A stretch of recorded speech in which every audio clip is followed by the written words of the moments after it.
Mums parasti skolā māca brīnišķīgas lietas.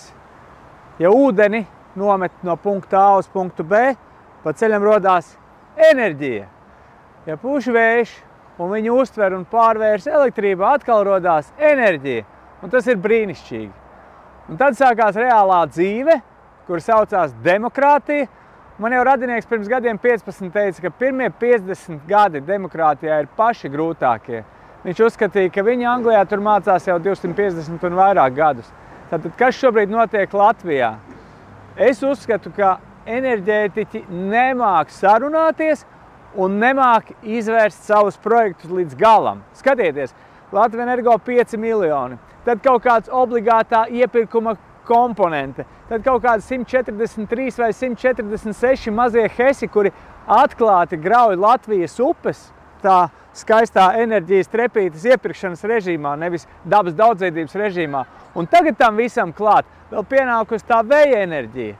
Pati pa sevi ideja laba, bet izpildījums būs drausmīgs, tāpēc, ka labu jaunumu mums šobrīd šajā jomā nav.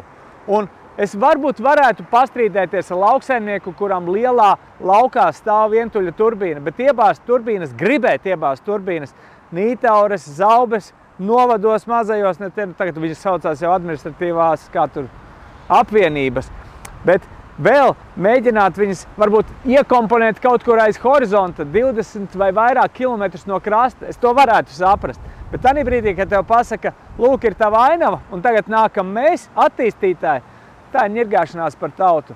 Un par to mums jāstāv. Nedrīkst tā darīt ar cilvēkiem. Mēs neko labu šitajā visā jokā neesam redzējuši. Jo vēl viens noslēdzošais pasākums, varbūt es kaut ko biologs nesaprotu, bet tanī brīdī, kad prasa, kurš par to maksās, jo visi sola lētu elektroenerģiju, izrādās, maksāsim mēs. Es apsveicu. Demokrātijas pilnveidošanas stunda turpinās, un mēs esam tās daļa.